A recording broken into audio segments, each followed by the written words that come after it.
Welcome to KRR kitchen. இன்றைக்கி நம்ம கிச்சனில் என்ன ரெசிபி பார்க்க போகிறோன்னா, காளானும் குடமிளகாயும் வச்சு ஒரு சூப்பரான மசாலா தான் செய்ய போகிறோம். இந்த மசாலா பார்த்திங்கன்னா நல்லா சப்பாத்தி, சாதம், இட்லி, தோசை எல்லா வகையான சாப்பாட்டு கூடயும் சேர்த்து சாப்பிட்றதுக்கு டேஸ்ட்டு ரொம்பவே அருமையாக இருக்குங்க. இப்போ வாங்க இந்த மசாலா எப்படி செய்கிறதுன்னு பார்த்துருவோம். அதுக்கு அடுப்பில் ஒரு கடாய் வச்சுக்குங்க. கடாய் வச்சு ஒரு 2 டீஸ்பூன் அளவுக்கு எண்ணெய் விட்டுக்குங்க. எண்ணெய் விட்டதுக்கப்புறம் இதில் கீறின பச்சை மிளகாய் ஒரு 2 சேர்த்துக்குங்க.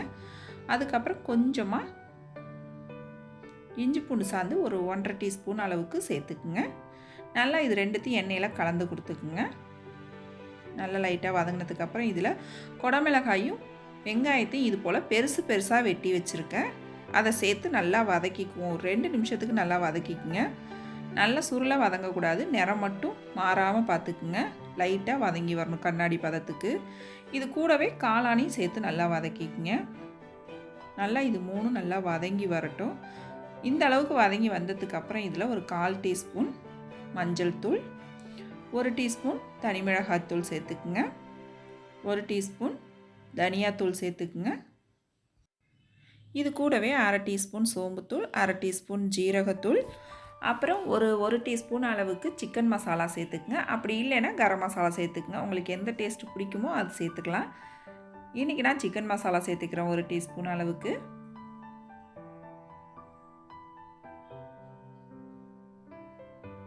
சிக்கன் மசாலா சேர்த்ததுக்கு அப்புறம் இப்போ காளானுக்கு தேவையான அளவு உப்பு சேர்த்துக்குவோம்.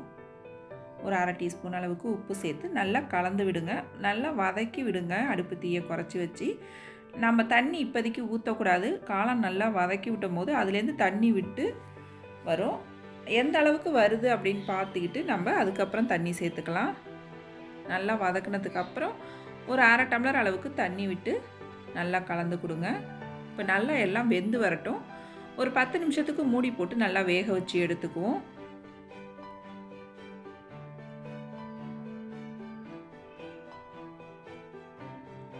இப்போ நல்லா வெந்து வந்துருச்சு. பச்சை மிளகாய், காளான் எல்லாம் நல்லா வெந்து வந்துருச்சு. உங்களுக்கு இன்னும் கொஞ்சம் தண்ணியாக வேணும் அப்படின்னா இன்னும் கொஞ்சம் கூட நீங்கள் தண்ணி சேர்த்துக்கலாம். இல்லை இந்த அளவு போதும் அப்படின்னா இதோடய நம்ம நிப்பாட்டிக்கலாம். இது கூடவே கடைசியாக லெமன் ஜூஸ் சேர்த்துக்குங்க. 1 டீஸ்பூன் அளவுக்கு லெமன் ஜூஸ் சேர்த்துட்டு கடைசியாக கொத்தமல்லி தழை தூவி இறக்கணும்னா நம்மளோட மசாலா ரொம்ப சூப்பராக ரெடி ஆயிடுச்சுங்க. டேஸ்ட்டு ரொம்பவே அருமையாக இருக்கும். சப்பாத்தி, ரொட்டி, நான், இட்லி, தோசை இப்படி எல்லாத்துக்கூடையும் சேர்த்து சாப்பிட்லாம். ரொம்ப அருமையாக இருக்கும் இந்த காளான் மசாலா.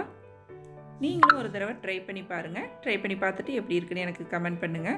என்னோட இந்த ரெசிபி பிடிச்சிருந்துன்னா லைக் பண்ணுங்கள், ஷேர் பண்ணுங்கள். மறக்காமல் நம்ம கேஆர்ஆர் கிச்சனை சப்ஸ்கிரைப் பண்ணி வச்சுக்கோங்க. நாளைக்கு வேறொரு ரெசிபியோடு சந்திப்போம். தேங்க்ஸ் ஃபார் வாட்சிங்.